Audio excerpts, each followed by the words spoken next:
In June of 1914, the ruler of Austria-Hungary, Franz Ferdinand, was assassinated when going to see some injured officers after his failed assassination attempt earlier that day. The person who killed him tried killing him earlier that day with some bombs, but had failed. Not too long after, due to a wrong turn by Franz Ferdinand's drivers, he ended up to the assassin at a coffee shop. The teenage Serbian nationalist saw him and shot him in the head. Seeing this, Austria-Hungary thought Serbia had something to do with it and asked Germany what they should do. Both Austria-Hungary and Germany agreed to send an impossible list of demands to Serbia, and when Serbia refused, Germany and Austria-Hungary declared war on Serbia later the same day. This event caused World War I. This caused a lot of major events in history to be able to happen, such as the Russian revolutions, Hitler's reasons for getting to power, and many more. But all of these are very important things to the story. In 1917, workers were protesting about food shortages and poor working conditions in modern-day St. Petersburg. Vladimir Lenin, who was the leader of the Bolsheviks, helped spread the protesters all across Russia. Tsar Nicholas II saw these protesters and tried to silence them, but the military joined the protest. The Tsar didn't know what to do, but it was too late. He was kidnapped and later murdered by some protesters. People don't know if they were given orders to or if they did it on their own. Later in October, the Bolsheviks overthrew the Russian government and made the USSR, Union of Soviet Socialist Republics.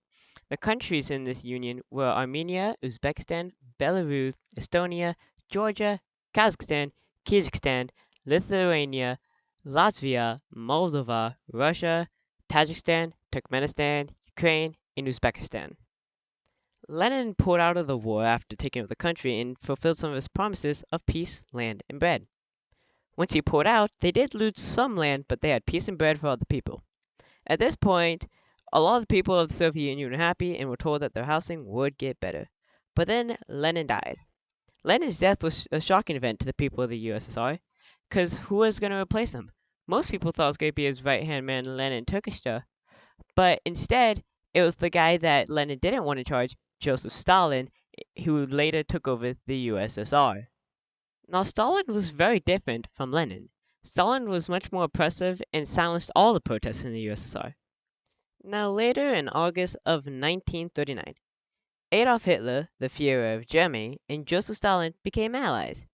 And just 1 month later, Hitler started World War II, and both Hitler and Stalin invaded Poland the same day and took it over really quickly. Hitler became allies with Stalin because he didn't want to have a war on two fronts like what happened in World War I. But how did Hitler get into power in the first place? Hitler fought in World War I and won the Iron Cross, basically the highest honor. But after the war, Germany had to pay a ton of money to the Allies, and Germany was split into two parts because Poland was separating it. He blamed the Jews and the communists. Hitler was still working for the government, but as a spy this time. He was sent into a group they thought was communist, but it turns out they had the same ideas as Hitler. So he left the government and joined the party. At the time, the party was called the National Socialist German Workers' Party. In Germany, it was called something else, but it was shortened down to Nazi.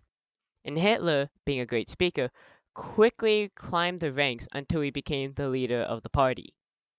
After becoming the leader of the party, he wanted more. Hitler started to promote his party and in each election won more and more of the votes. And when Hitler became chancellor in January of 1933, he had to split power between two other people. But right before they signed it, he changed it to give him all the power. Hitler, now ruling Germany, wanted to bring Germany back to how it was before. Just Hitler had a plan. Knowing the Allies didn't want another war, they just gave him the land he wanted. So he took parts of Austria and destroyed Czechoslovakia. Because the Allies just let him.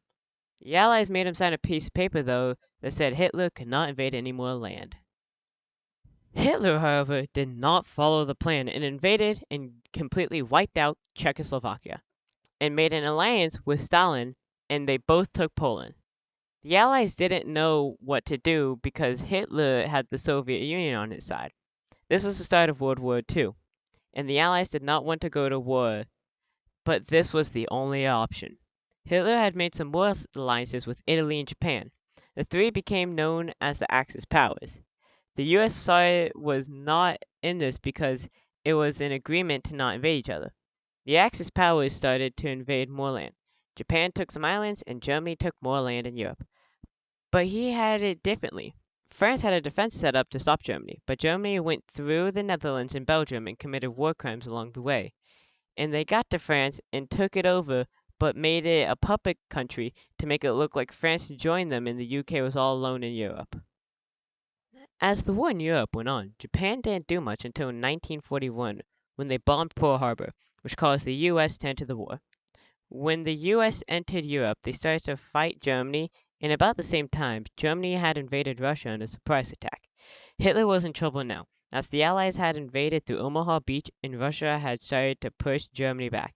Hitler knew that there could not be any saving Germany this time.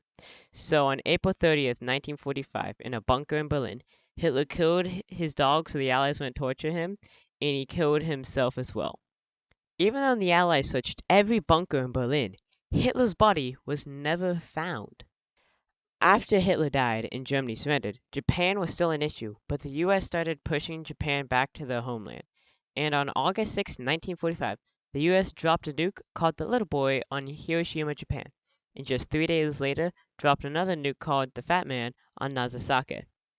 Now World War II was done. The US, UK, and the USSR were all good friends.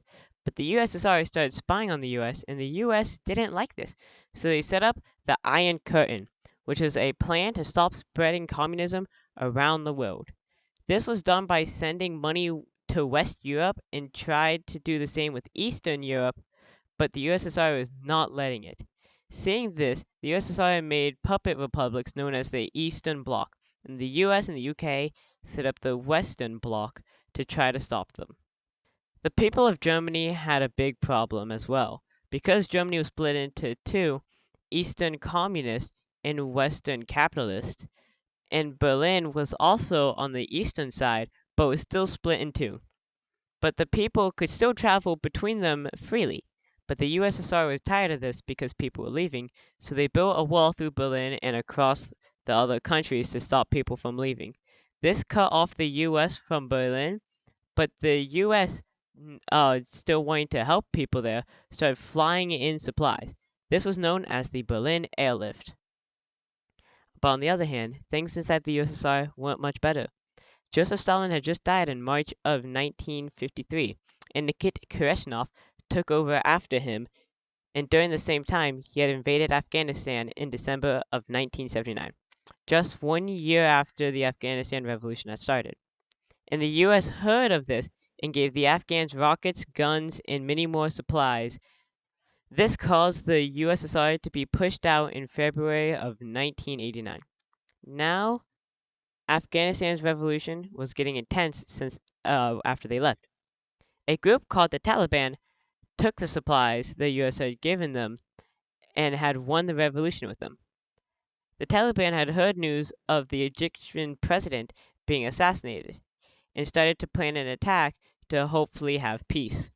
The Taliban was ready to commit an attack on September 11, 2001. The plan was to hijack 3 to 4 aircraft and fly 2 of them into the World Trade Centers in New York, nicknamed the Twin Towers. One into the Pentagon and another one into the White House or the Senate, but crashed in a field in Pennsylvania. After the attacks, the US invaded Afghanistan and stayed there for almost 20 years, but pulled out in 2020. To this day, the US and Afghanistan are still at war.